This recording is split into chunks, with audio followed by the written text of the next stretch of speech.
अष्टवाकर गीता के अनुसार यह प्रश्न बहुत गहरा है कि क्या ईश्वर ने इस दुनिया को बनाया है। सामान्य रूप से हम बचपन से सुनते आए हैं कि भगवान ने पृथ्वी बनाई, आकाश बनाया, मनुष्य बनाए और पूरी सृष्टि की रचना की। लेकिन अष्टावक्र गीता इस प्रश्न को एक अलग दृष्टि से देखती है। यह ग्रंथ केवल धार्मिक कहानी नहीं बताता, बल्कि आत्मा और सत्य का गहरा ज्ञान देता है। अष्टावक्र गीता कहती है कि जिस संसार को तुम बाहर देख रहे हो, वह उतना वास्तविक नहीं है जितना तुम मानते हो। यह सुनकर मन में प्रश्न उठता है, अगर संसार पूर्ण सत्य नहीं है, तो क्या ईश्वर ने इसे बनाया? और यदि बनाया, तो क्यों बनाया? इस रहस्य को समझने के लिए हमें पहले यह समझना होगा कि अष्टावक्र गीता में ईश्वर, आत्मा और संसार को किस रूप में देखा गया है। हम जिस संसार को देखते हैं, पेड़, पहाड़, नदी, मनुष्य, सुख, दुख, जन्म और मृत्यु, उसे हम पूर्ण सत्य मान लेते हैं। लेकिन अष्टावक्र गीता कहती है कि यह संसार मन की अनुभूति जैसा है। जैसे रात में स्वप्न आता है, स्वप्न में सब कुछ सच लगता है, लोग, घर, डर, खुशी। लेकिन जागने पर पता चलता है कि वह सब मन का खेल था। उसी तरह अष्टावक्र गीता संसार को एक प्रकार का अनुभव मानती है। इसका अर्थ यह नहीं कि दुनिया बिल्कुल नहीं है, बल्कि यह कि इसका स्वरूप बदलने वाला है। जो बदलता है वह अंतिम सत्य नहीं हो सकता। आज शरीर है, कल नहीं रहेगा। धन आता है, चला जाता है। रिश्ते बदलते हैं, विचार बदलते हैं। इसलिए गीता पूछती है, जो हर पल बदल रहा है, क्या वही परम सत्य हो सकता है? सामान्य मान्यता में ईश्वर एक शक्ति है जो कहीं ऊपर बैठकर संसार को चला रही है। लेकिन अष्टावक्र गीता कहती है कि परम सत्य कोई बाहर बैठा हुआ व्यक्ति नहीं है। ईश्वर वही चेतना है जो सब में व्याप्त है। तुम्हारे अंदर जो मैं हूं का अनुभव है, वही चेतना सब में है, वही परम तत्व है। जब तुम कहते हो मैं हूं, उस मैं का गहरा रूप शरीर नहीं बल्कि चेतना है। यही चेतना ईश्वर का रूप मानी गई है। अष्टावक्र कहते हैं कि आत्मा और परमात्मा अलग नहीं है। जैसे समुद्र और उसकी लहरें अलग दिखाई देती हैं, लेकिन वास्तव में पानी ही है, वैसे ही जीव और ईश्वर अलग दिखाई देते हैं, पर उनका सार एक ही है। अब प्रश्न आता है, क्या ईश्वर ने दुनिया बनाई? अष्टावक्र गीता का उत्तर थोड़ा अलग है। यह कहती है कि संसार चेतना में प्रकट होता है, ठीक वैसे जैसे दर्पण में प्रतिबिंब दिखाई देता है।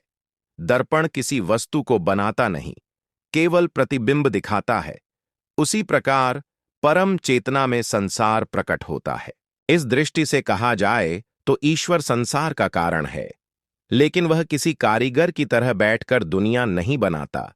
जैसे सूर्य केवल प्रकाश देता है और उसके कारण सब दिखाई देता है, वैसे ही चेतना के कारण संसार का अनुभव होता है। यदि चेतना न हो तो संसार का अनुभव भी नहीं होगा। अष्टावक्र गीता में संसार को समझने के लिए माया को समझना जरूरी है।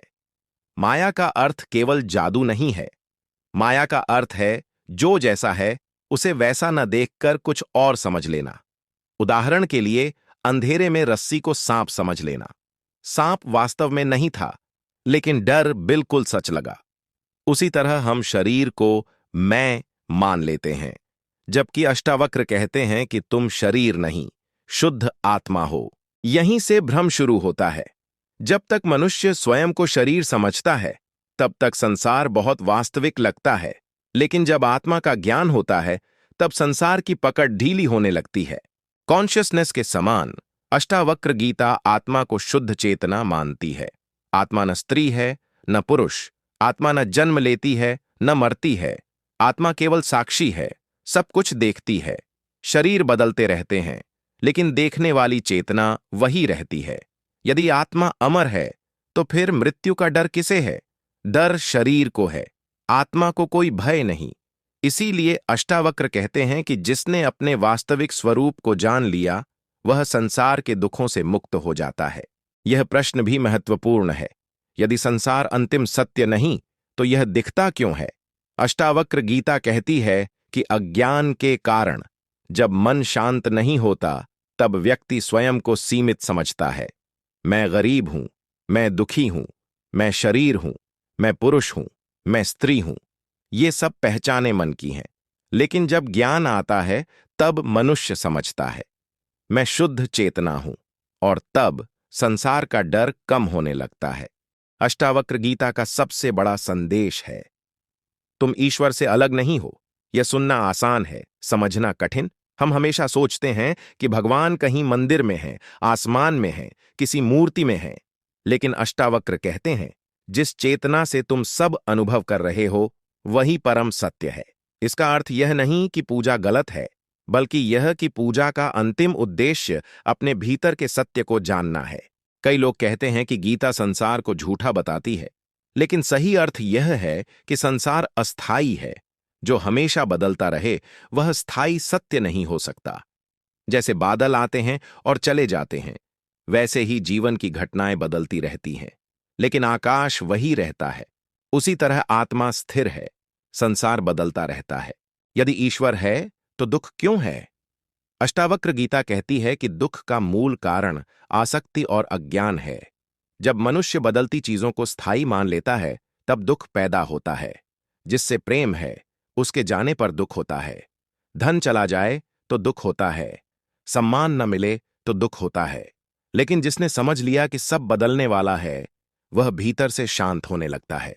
का अर्थ केवल मृत्यु के बाद स्वर्ग जाना नहीं है।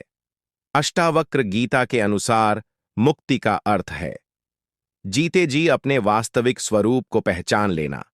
जब व्यक्ति समझ जाता है मैं शरीर नहीं शुद्ध आत्मा हूं, तब भय, मोह और दुख कम होने लगते हैं। तो क्या ईश्वर ने दुनिया बनाई? अष्टावक्र गीता के अनुसार उत्तर यह है, हां भी और नहीं भी। हां, क्योंकि चेतना के बिना संसार का अनुभव नहीं हो सकता। नहीं, क्योंकि ईश्वर किसी कारीगर की तरह बैठकर संसार नहीं बनाता। संसार चेतना में प्रकट होता है, जैसे स्वप्न मन में प्रकट होता है। सबसे बड़ा सत्य यह है कि जिसे तुम ईश्वर खोज रहे हो वह तुम्हारे भीतर ही चेतना के रूप में उपस्थित है। तुम शरीर नहीं हो, तुम केवल नाम या पहचान नहीं हो, तुम वही शुद्ध आत्मा हो जो सदा से है और सदा रहेगी। और जब यह अनुभव हो जाता है तब प्रश्न बदल जाता है, ईश्वर ने दुनिया बनाई से मैं वास्तव में कौन हूं तक।